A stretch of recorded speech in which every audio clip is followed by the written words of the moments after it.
Bonjour, chers amis de l'école du dimanche.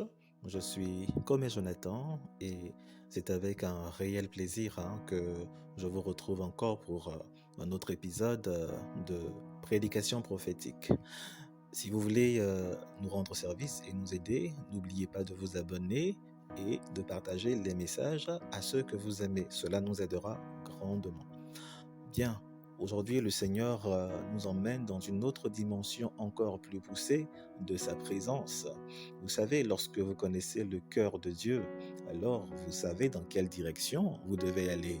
Bien, aujourd'hui le Seigneur aimerait parler à quelqu'un au sujet de ce qu'il pense réellement de sa vie, de la façon dont il se représente réellement Dieu. Vous savez, je vous avais déjà dit que la foi est en fait notre manière de voir Dieu, notre manière de comprendre ce que Dieu fait. Nous allons nous intéresser particulièrement à quelque chose et le thème de cet enseignement est les œuvres de Jésus. S'il vous plaît, inclinons-nous et prions. Père, merci pour cette opportunité encore que tu nous donnes d'entrer encore plus en profondeur en direction de ton cœur pour recevoir les bénédictions qui s'y trouvent justement entassées pour nous au nom de Jésus. Amen. Vous savez, nous sommes toujours dans cette histoire avec Jésus et ses disciples à l'occasion de la tempête. Lorsqu'il y a eu cette tempête et que le peuple d'Israël a été, je veux dire, les disciples ont été tourmentés, je vous invite à écouter l'enseignement précédent. Il va vous éclairer sur la révélation que nous avons pu faire sortir par la grâce de Dieu à travers cette courte histoire. Mais il n'y a pas que ça à dire, il y a beaucoup à dire. Par exemple, mesdames et messieurs, pourquoi est-ce que nous disons que la Bible est la parole de Dieu?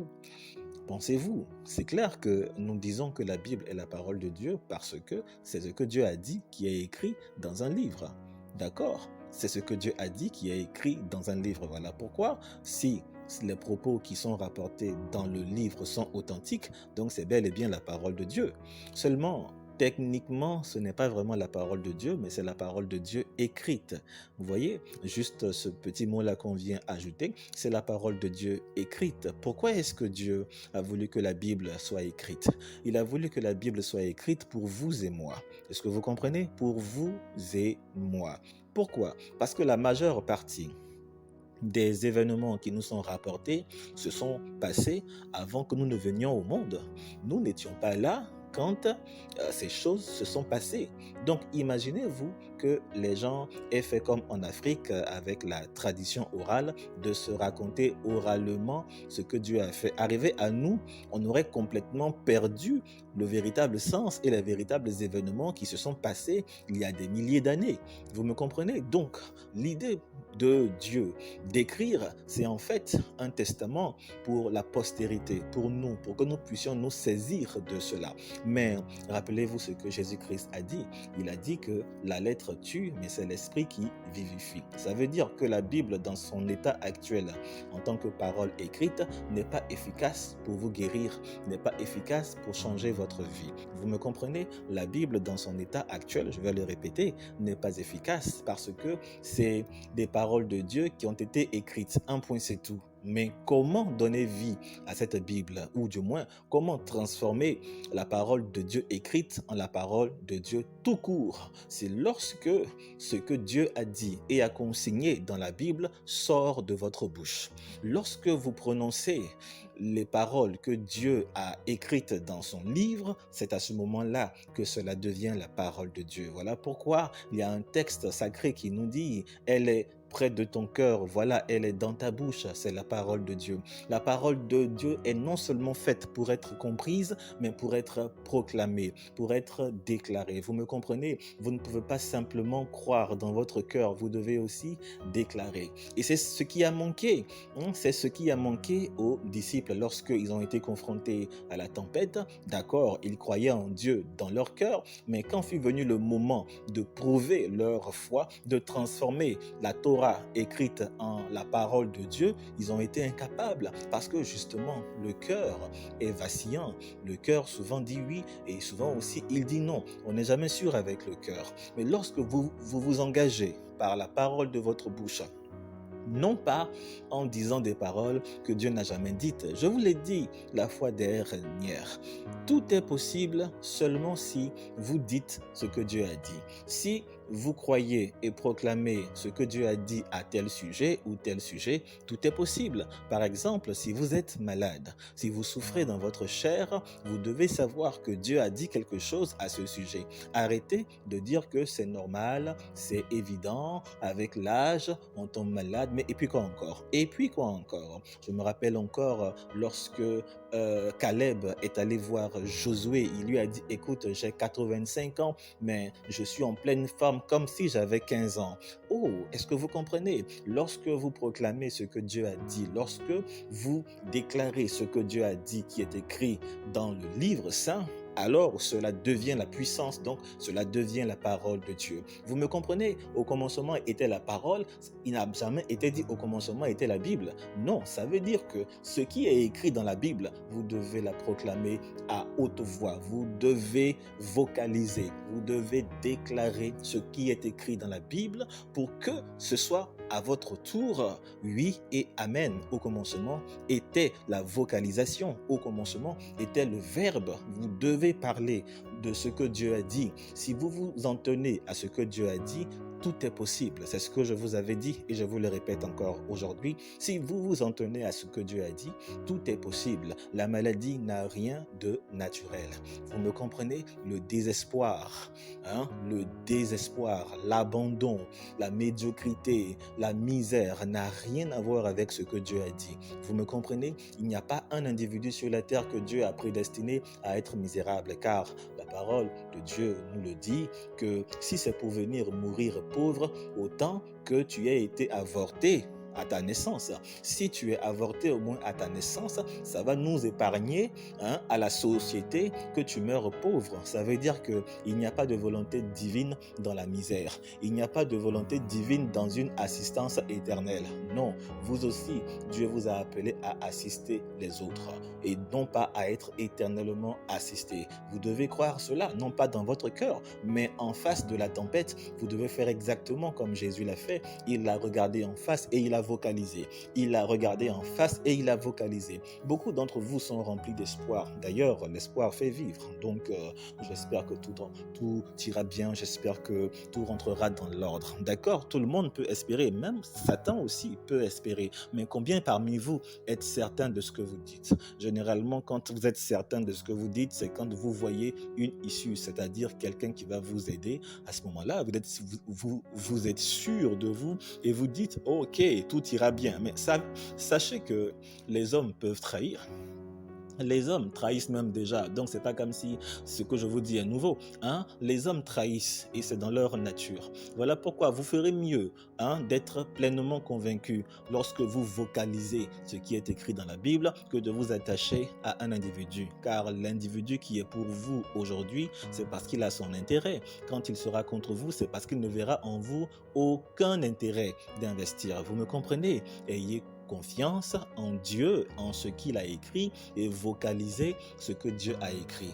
Qu'est-ce que cela signifie? Cela signifie que quel que soit l'état dans lequel vous vous trouvez, vous ne pouvez pas me chanter que c'est la volonté de Dieu, que vous soyez misérable, que c'est la volonté de Dieu ou que c'est naturel que vous soyez malade. Il n'y a rien dans la maladie qui soit naturel parce que la maladie est une malédiction que Dieu a lancée sur la terre. Dieu n'a pas maudit l'homme lorsque l'homme a péché, mais il a maudit la terre. Vous me comprenez? Et donc, quand l'homme travaille la terre, c'est la malédiction rattachée à la terre qui le rend malade. Voilà pourquoi 90% des maladies que vous avez sont issues de ce que vous mangez. Vous me comprenez? Parce que Dieu a maudit la terre. Donc, tous ceux qui y touchent sont aussi affectés par cette malédiction. Ouh là là, il n'y a rien de naturel dans la malédiction parce que la malédiction, c'est pour venir créer un dysfonctionnement dans votre vie, un dysfonctionnement dans votre cœur.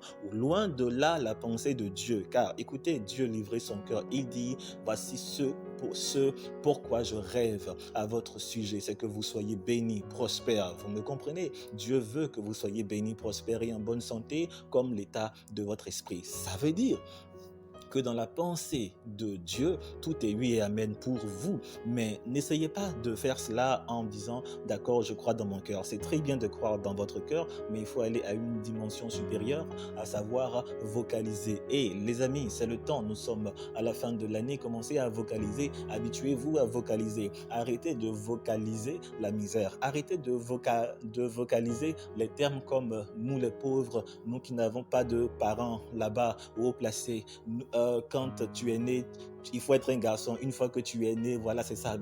Quelles sont ces expressions-là remplies de découragement et vous acceptez la misère, vous acceptez d'être misérable. Loin s'en faut. Dieu n'a jamais souhaité que vous soyez misérable. Je vous dis, je n'ai pas dit que Dieu veut que vous soyez président de la République, mais là où vous êtes, en ce moment, là où je vous parle, peu importe ce que vous savez faire ou ce que vous ne savez pas faire, il est hors de question pour Dieu que vous soyez misérable. C'est ce que je veux vous dire et c'est ce que je veux que vous répétiez avec moi. C'est ce que je veux que vous vocalisiez. Arrêtez de vous fondre dans la masse. Apprenez maintenant à être quelqu'un de particulier. Apprenez à être quelqu'un de spécial, car tous ceux que Dieu a créés sur la terre sont spéciaux. Donc si vous commencez à vous fondre dans la masse des pauvres, dans la masse des sans voix, qu'est-ce qui vous arrive? Vous vous arrachez vous-même l'héritage céleste que Dieu a prévu pour vous. J'aimerais terminer maintenant avec cela. Remarquez une chose. Lorsque Jésus-Christ se réveille, après qu'on l'ait réveillé dans la tempête, quand il se réveille, il ordonne à la mer, il ordonne au vent, et qu'est-ce qui se passe? Le calme revient partout. Le calme, remarquez cela, le calme revient partout. Lorsque Jésus-Christ pose une action, elle est au bénéfice de plusieurs. Vous me comprenez? C'est ce que je veux vous dire aujourd'hui à travers les œuvres de Jésus. Les œuvres de Jésus ne concernent pas simplement Israël ou lui-même. Non, les œuvres de Jésus concernent ceux qui sont assez courageux pour vocaliser ce qu'il a fait. Vous me comprenez? Les œuvres de Jésus vous concernent aussi. Il aurait pu disparaître après avoir commandé au vent. Vous savez, il y a des gens qui ont été confrontés à des accidents et tout d'un coup, ils ont disparu et ils ont apparu ailleurs. Et tous ceux qui étaient dans le véhicule avec eux sont morts. Vous voyez? Donc Jésus-Christ aurait pu aussi disparaître et puis tous les disciples allaient mourir. Mais lui, à cause de sa foi, il serait sain et sauf.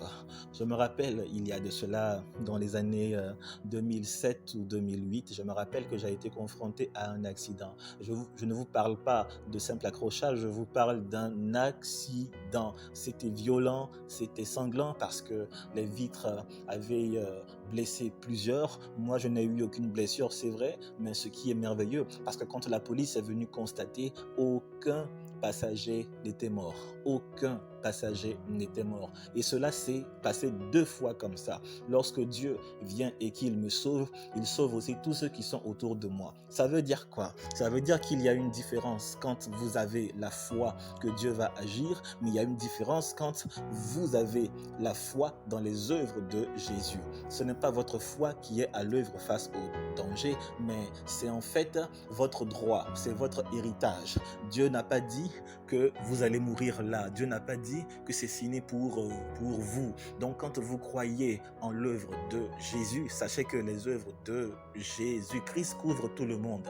Oui, vous devenez une bénédiction pour votre famille, vous devenez une bénédiction pour vos amis. À cause de vous, l'entreprise dans laquelle vous êtes marche, quels que soient les défauts de ceux qui sont au devant. À cause de vous, l'entreprise marche. À cause de vous, tout va bien. À cause de vous, le pire est évité. Pourquoi? Parce que vous croyez dans les œuvres de Jésus. Aujourd'hui, je ne sais pas, mais peut-être que vous le savez, vous, s'il y a quelqu'un dans votre famille qui souffre d'un cancer, qui souffre d'une quelconque autre maladie dite incurable. Écoutez, j'ai hâte d'entendre les témoignages à ce sujet. J'ai hâte d'écouter les témoignages à ce sujet. Au nom des œuvres que Jésus-Christ a accomplies pour le salut de l'humanité, je déclare maintenant à vous tous qui êtes dans un état de maladie quelconque, que ce soit somatique, que ce soit biologique, physiologique, je déclare maintenant que vous êtes guéris, libérés au nom de Jésus-Christ. Vous savez, le nom de quelqu'un évoque ce qu'il a fait. Quand on parle de Houphouët-Boigny, on pense à la Côte d'Ivoire et à l'indépendance qu'il a apportée à ce pays. Quand on parle de Jésus-Christ, pensez bien à tout ce qu'il a fait, parce que c'est pour votre compte qu'il l'a fait. Recevez maintenant la visitation et vous passez de la misère à la gloire, à la prospérité, et cela au nom de Jésus. Amen.